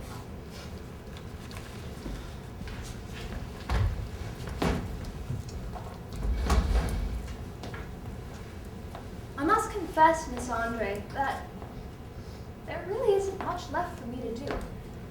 In many ways, you've done all of my work yourself. Now, could you tell us, didn't Bjorn Faulkner have a clear conception of the difference between right and wrong? Bjorn Faulkner never thought of things as right or wrong. To him, it was only you can or you can't. He always could. And what about yourself? Did you not object to helping him in all of those crimes? To me, it was only he wants or he doesn't. Miss Andre, your lawyer told you ahead of time that anything you say here can be used against you? I'm here to tell the truth. You love Bjorn Faulkner? Yes. Such as he was? Because he was such as he was. Exactly, Miss Andre. Now what would you do if a woman were to take away from you this man you worshipped so insanely? If she were to appeal to his soul and not to his, well, animal desires, as you seem to have done so successfully over the years, if she turned your ruthless scoundrel into her own ideal of an upright man, would you still love him? Your Honor, we object. Objection sustained. I would like to answer this question. I want the district attorney to know that she is insulting the memory of Bjorn Faulkner. Oh, I'm insulting him. And yet you thought nothing of insulting him while he lived by your affair with the notorious gangster. You know nothing of... Don't, Larry! You're wrong, Miss Flint. He loved me, I didn't love him. Oh, and he didn't demand the usual price for his help? He demanded nothing. Miss Andre, you knew all the details that could have sent you and Faulkner to prison, did you not? Never do that. But you could have if you wanted to. Suppose. Well, then isn't that the explanation for Faulkner's continued visits to you after his marriage? He wanted to reform. He wanted to avoid a crash, but you held that over his head. You blackmailed him into his continued association with you. Wasn't it fear and not love that held him in your hands? Bjorn Faulkner didn't know the meaning of the word fear. Who knew about the transfer of $10 million to Buenos Aires? Only me, myself, and Reagan. And Reagan. Now, Mr. Faulkner could have had perfectly legitimate business reasons for that transfer, could he not? Don't know of any. You mean you won't tell of any? Now, Miss Andre, Bjorn Faulkner, kept you in extravagant luxury for nearly 10 years. You enjoyed platinum gowns and other little things like that. You hated to change your mode of living. You hated to see him poor, didn't you? It was never to see him poor. Oh, no, of course not. Because you and your gangster lover were going to murder him and get the $10 million that nobody knew about. We object, Your Honor. Sustained. Miss Andre, you've heard it testified here that Bjorn Faulkner had achieved happiness for probably the first time in his life, and that he had no more reason to escape that happiness. And you hated him for that happiness, didn't you? You don't understand Bjorn Faulkner. And maybe I don't. But let's see if I understand you. You were raped by a man the very first day that you met him. You proceeded to live for 10 years with him in a brazenly illicit relationship.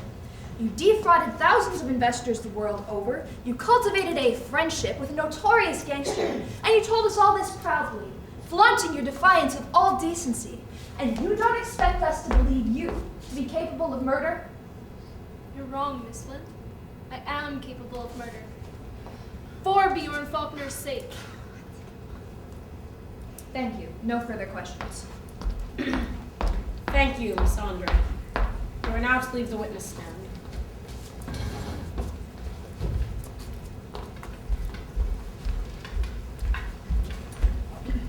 Lawrence Reagan. Lawrence Reagan?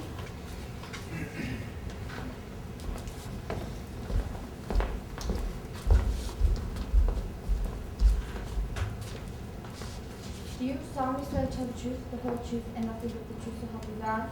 I do.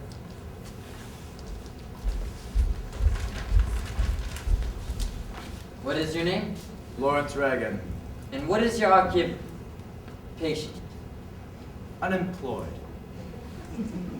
And how long have you known Miss Andre? 5 months. Where did you first meet her? In Faulkner's office. I went there to do some business with him. But I gave up the business when I met his secretary. How did you happen to become friendly with Miss Andre? Well, our first meeting wasn't exactly friendly. She wouldn't let me in to see Faulkner. She said I had enough money to buy orchids by the pound and I had no business with her boss. I said I'd think it over and I went. I thought it over and I didn't think of the business. I thought of her. The next day I sent her a pound of orchids. You ever see how much that makes? That's how it started. Did you know of her relations with Mr. Faulkner? I knew of it before I ever saw her. Whatever. I knew it was hopeless, but I couldn't help it. And you never expected her to share your feelings? No. You never made any attempt to force them upon her? Do you have to know that? I'm afraid we do. I kissed her once by force. It was the night of Faulkner's wedding. She was alone and so unhappy, and I was so crazy about her. I never wanted her to know, but she knew. We never mentioned it since. When did you first hear of Faulkner's planned escape? 2 weeks before we pulled it off. Was Lefty O'Toole one of your men? No. And were you connected with his murderers in any way? No. You actually had no definite knowledge of his planned murder? I just had a way of guessing. What happened on the night of January 16th? It all happened as Miss Andres told you, but she only knows half the story, and I know the rest. Tell us what happened after you left the penthouse. I left 10 minutes after Faulkner. He was to take my car, and I had one of my men drop off another at the door. I stepped on it, full speed. Where did you go? Meadow Lane, 10 miles out in Kings County. Faulkner was to get there first and wait for me. I had left my plane there earlier in the evening. What time did you get there? Just after midnight. It was a bright moon. I turned onto the lane and I saw the tracks where Faulkner's car had passed. And then I thought I'd lost my mind. You see, the plane was gone. What did you do? I searched that lane for 2 hours. I found Faulkner's car. The lights were off, the key was in the switch, and it was empty. And I saw the tracks where the plane had taken off, but there's no way that Faulkner could have flown it himself. Did you search for any clues to this mystery? I searched like a bloodhound. Did you find anything? I did. One thing. A car. What kind of car? It was a big black sedan, hidden deep on the other side of the lane. I wanted to know whose car it was, so I smashed in the back window and I settled down to wait. How long did you have to wait? The rest of the night, And then? and then the owner came back. His face looked strange. I said, "Oh, it's you. Fancy such a meeting." I don't think you like that much. He said, Who are you? What are you doing here? "The name's Guts Reagan. Perhaps you've heard of me. You see, I was in a spot of trouble, and finding your car here was quite a convenience." Well, that's too bad. I'm gonna have to ask you to leave. I'm in a hurry. "Oh, really? What's the hurry?" None of your business. "Oh, it's not for me. You see, a certain columnist happens to be a friend of mine, and I'm sure you'd like to know what a man of your prominence is doing wandering the wilderness at milkman's time. But I'm sure he'd like the full story." What did the man answer? He said nothing. He looked at me, I looked at him, I shrugged, and then he pulled out his checkbook. And then he said, Will $10,000 be enough of a token of appreciation for your silence? "It'll do. The name's Lawrence Reagan." He wrote up the check. Here it is. We offer this check in evidence. Objection. Who is the man? Who is the man, Mr. Reagan? Have your clerk read that check to you. Kindly read the check.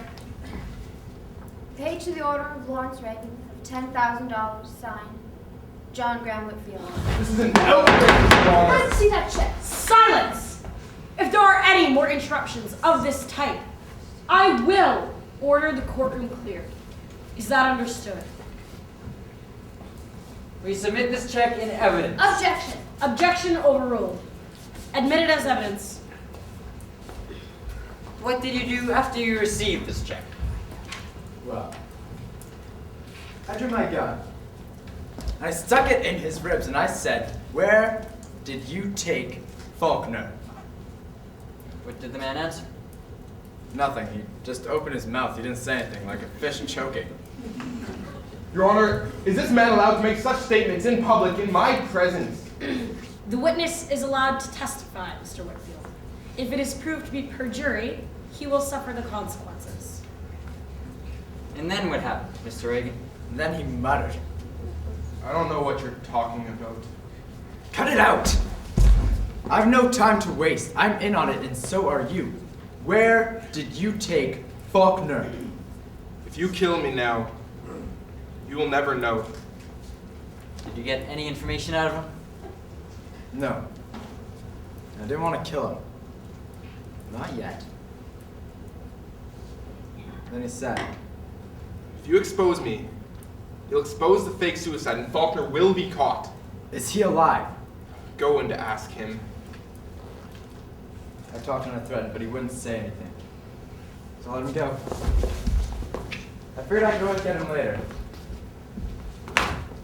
Then, did you try to find Faulkner? I rushed home.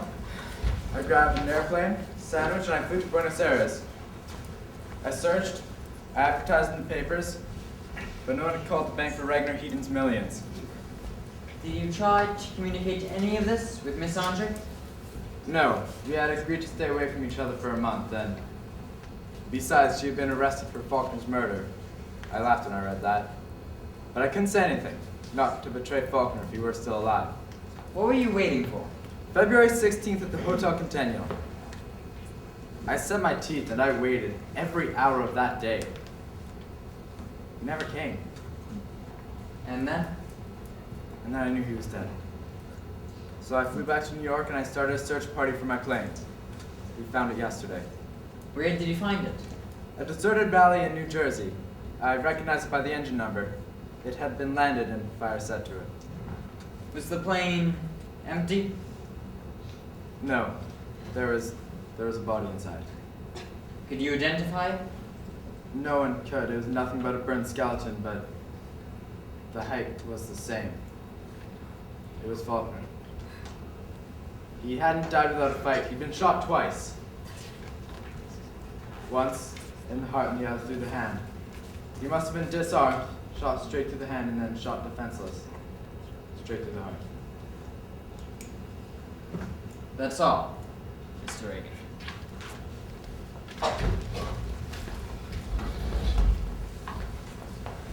Just what exactly is your business, Mr. Reagan? You'd like me to answer that, wouldn't you? We object, Your Honor. The witness has a right not to answer that question. Objection sustained. Mr. Reagan, what do you do when potential clients refuse to pay you protection? I'm legally allowed to not understand what you're talking about. Very well, you don't have to understand. Can I question you as to whether you read the newspapers? You most certainly may. Well, Question me. will you kindly state whether you read newspapers? Occasionally. Then did you happen to read that when a Mr. James Sutton Vance Jr.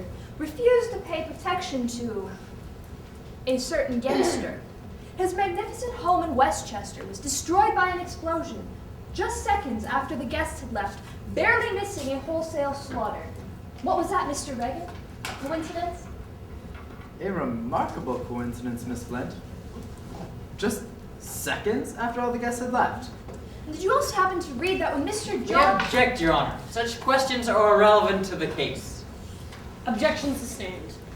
So you really had no ill will towards Mr. Faulkner for the failure of your business with him? No. Mr. Reagan, what would you do if someone were to take this woman whom you love so very much and rape her?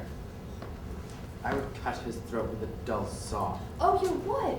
And yet you expect us to believe that you, Guts Reagan, criminal, outlaw, and scum of the underworld, would just step aside in a grand gesture and throw the woman you love into another man's arms? Your Honor! Shut up! I loved her. Oh, you did? Then why did you allow Faulkner to continue to visit her after his marriage? I had nothing to say about that. It wasn't because you were holding a blackmail plot over his head? Do you have any evidence of that? Her association with you is the best evidence. Objection! Sustained. How did you kill Faulkner in the penthouse that night? Objection! Sustained. Where is your other accomplice, the man who played the drunk? I can give you his exact address. Evergreen Cemetery, Whitfield Family Memorial, which is the swankiest place poor Lefty has ever been. I'm sorry. You expect us to believe that Lefty O'Toole is in the Whitfield Family Cemetery and Bjorn Faulkner is in a burned out plane in New Jersey? Yes. And what's to say it's not the other way around? Supposing that you did steal O'Toole's body, what's to say that you did not stage the fantastic thing yourself? That you didn't place O'Toole in a burned out plane and show up here with this ridiculous story in a desperate attempt to save your mistress? You've heard her tell us that you would do anything for her, that you would lie for her. We object, Your Honor. Objection sustained. Where's your real proof, Mr. Reagan? Miss Flint, you're district attorney, and I will... You already know what I am. We both have a lot of dirty work to do. Such happens to be life, or at least most of it. But do you truly think that we're both so low that if something passes us to which one kneels, that we no longer have eyes to see it? I loved her. And she loved Faulkner. That is her only proof. No further questions. Thank you, Mr. Reagan. You may now leave the witness stand.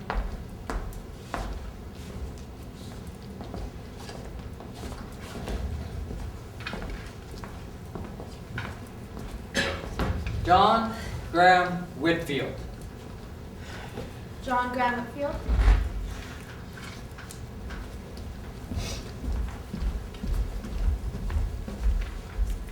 Oh no, that's not necessary. He's already been sworn in. Mr. Whitfield, would you object if I asked for an order to exhume the body at Evergreen Cemetery? I would have no objections, but you must understand that body has been cremated. I see. Mr. Whitfield, where were you on the night of January 16th? I believe I was in New York on business that night. Do you have any witnesses who can prove it? Mr. Stevens, you will be aware I'm not accustomed to providing myself with alibis. I've had no need to keep track of my activities, and as such, witnesses would be very hard to locate. How many cars do you own, Mr. Whitfield? 4. What are they? One of them is a black sedan, as you were quite eager to know. I will remind you that it is not the only black sedan in New York. You just went from California by plane? Yes. You flew it yourself? Yes. You're a licensed pilot, then? Yes, I am. Now, this story of Mr. Reagan's is nothing but a big lie to you, isn't it? Well, that's what it is. Then who wrote the $10,000 check? I did. Do you care to explain this? Guts Regan had threatened to kidnap my daughter. I preferred to pay him off than to take any chances with her life. The check is dated January 17th. On that same day, you announced your reversing conviction of Guts Reagan, correct? Yes, you will understand that besides my feeling of civic duty, I also wanted prompt action for my daughter. Your daughter, and your fortune are your two most cherished possessions, aren't they? Yes. Then what would you do to the man who took your money and deserted your daughter for another woman? Objection. Sustained. You wanted to break Faulkner. You hated him. You suspected his plot of staging suicide, didn't you? The words the Inquisitor say prove it. I didn't suspect a thing.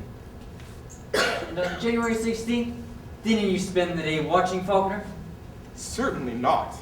Didn't you trail him in your black sedan? Didn't you follow him the moment he left his penthouse that night? Fantastic. How could I have recognized him leaving? Supposing it were him leaving. Mr. Van Vliet, our detective himself, couldn't recognize him. Van Fleet wasn't watching for a trick.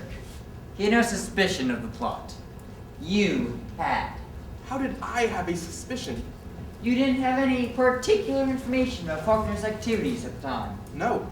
You heard nothing unusual that day? Not a thing.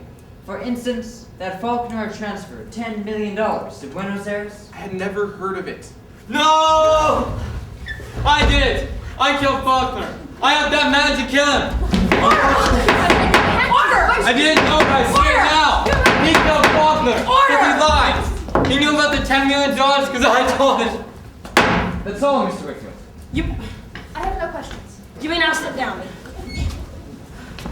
Kindly take the stand, Mr. Inquist.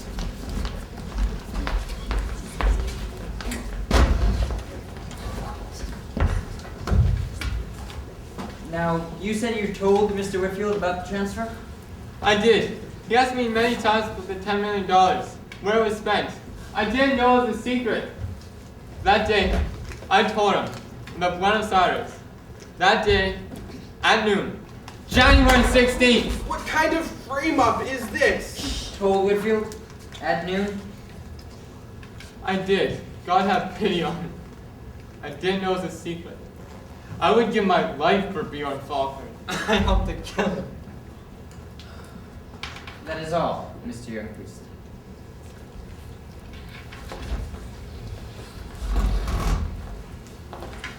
Mr. Youngpriest. Mr. Youngpriest. Were you alone with Mr. Whitfield when you had this conversation? Yes? So what you're really saying here is that it's your word against John Graham Whitfield's. Yes. Well, then, no further questions. Thank you, Mr. Youngpriest. You are now to leave the witness stand.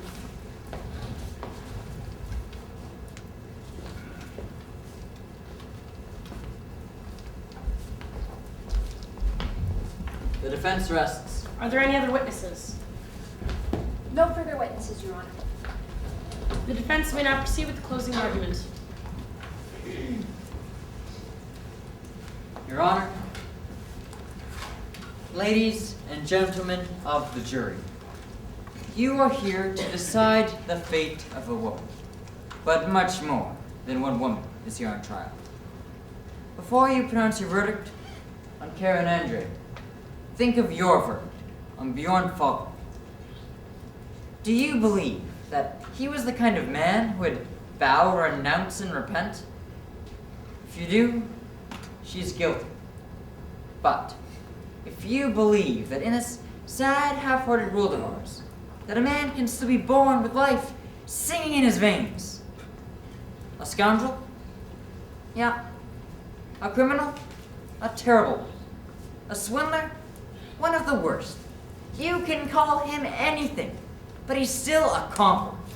And if you value a strength that is its own motor, an audacity that is its own law, a spirit that is its own vindication, if you are able to admire a man who, no matter what mistakes he may have made in form, had never betrayed his essence, his self-esteem, if deep in your heart you have felt a longing for greatness and for a sense of life beyond the lives around you, if you've felt a hunger that great timidity can never satisfy, then you will understand Bjorn Faulkner. If you do, then you'll understand the woman who was his priestess.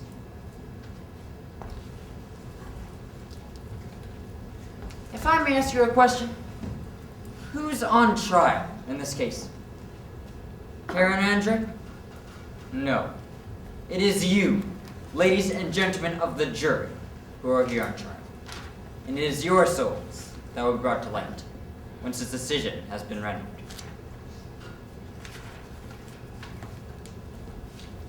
Thank you. The district attorney may now conclude the case. Your Honor, ladies and gentlemen of the jury, for once, I agree with the defense counsel.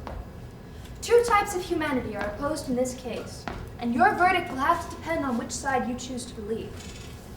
Now you are asked by the defense counsel to take the side of a swindler, a gangster, and a harlot, against that of a man who is the model of social responsibility, and a woman who is everything that the ideal of womanhood has been for centuries. On one side, you see a life of service and duty towards others. On the other, a steamroller of sensual indulgence and egoistic ambition. Now, I agree with the defense counsel that your verdict today will be passed deep within your own souls.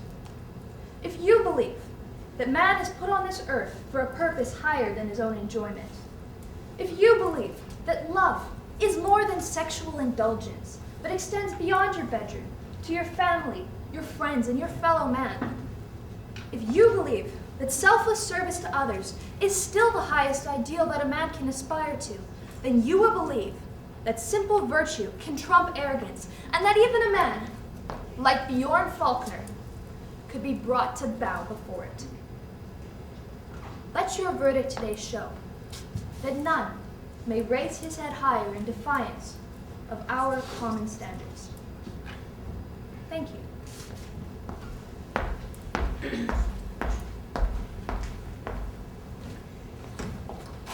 Ladies and gentlemen of the jury, your verdict will now be tabulated. I shall ask you to consider your verdict carefully. You are to determine whether Karen Andre is guilty or not guilty in the murder of Bjorn Faulkner.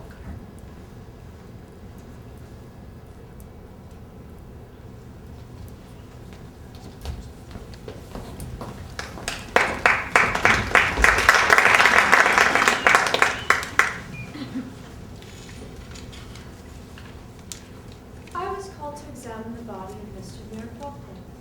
What I found was a body mangled to an extreme degree.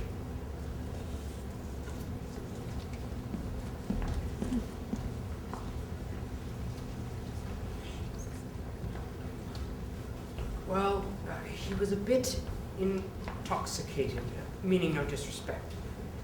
He wasn't very steady on his feet. Mr. Faulkner and the other man had to help him. They almost dragged him into the elevator.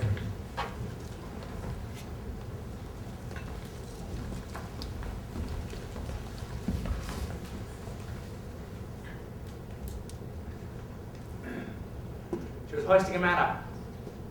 Faulkner. He was unconscious. No resistance. She pushed him with all her strength. Over the parapet. Down. Into space.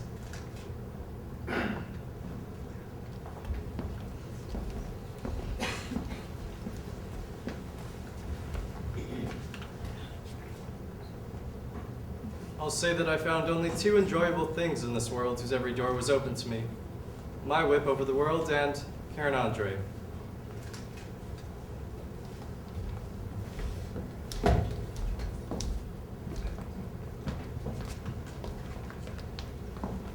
He had a platinum gown made for her, and then it burned her shameless skin. She laughed like the pagan she is, and he kissed the burn wild like tiger.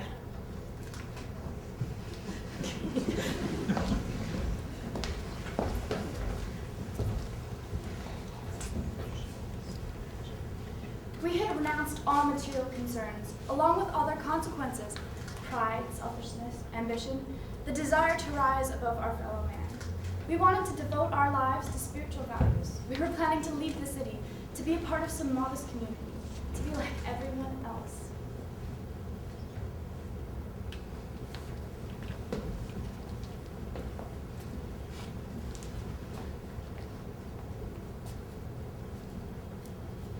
I had full confidence my business acumen would have prevented the crash had Bjorn Faulkner lived.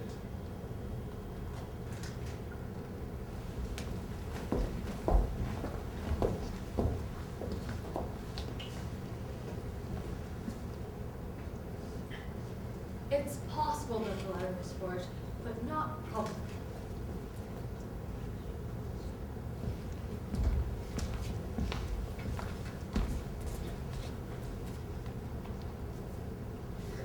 Herr Faulkner shrugged and said lightly, "Oh, commit suicide." Herr Whitfield looked at him and said, very slowly, "If you do, be sure to make a good job of it."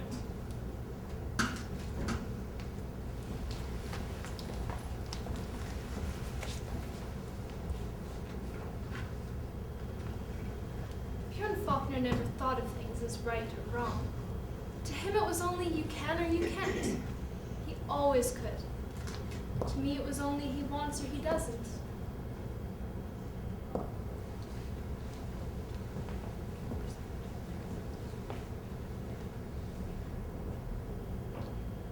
But do you think we're both so low that if something passes us to which one kneels that we no longer have eyes to see it? I loved her, and she loved Faulkner. That is her only proof.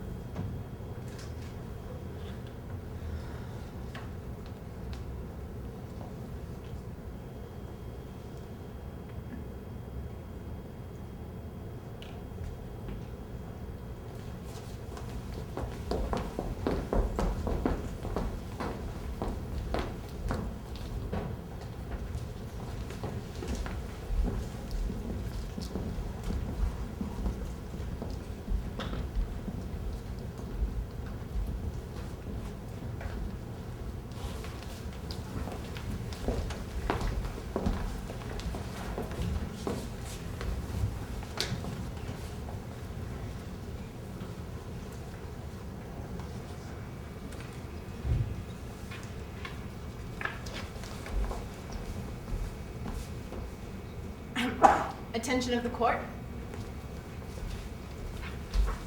Can you rise and face the jury? The jury will rise and face the defendant. Mr. Foreman, have you reached a verdict? Yes, What say you? Your Honor. We find the defendant guilty. This is outrageous. We'll be filing an appeal. There will be no appeal, Stevens. Ladies and gentlemen, in truth, the sentence you have placed upon me is irrelevant. I will not be here to serve it. Place my faith in your Faulkner. All rise. Ladies and gentlemen of the jury, thank you for your time throughout this process. Court is now dismissed.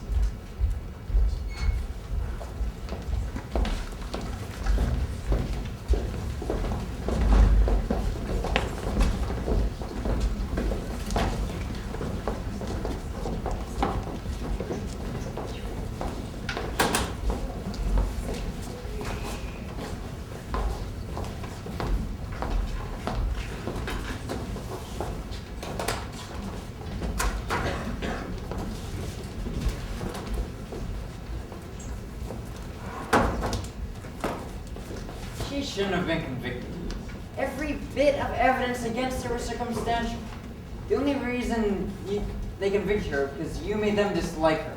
I presented the facts, Mr. Stevens. The conclusion that the jury came to was their own decision and what they felt to be the truth. The truth? What does that word even mean anymore? I don't know. It's a matter of perception based on our own biases, or in this case, the jury's. Miss Flint, if I may ask you a personal question, do you believe that Miss Andre was guilty? Of course she's guilty. Guilty of theft and fraud. Certainly guilty of possessing one of the more unique moral codes that I've encountered. Guilty of murder?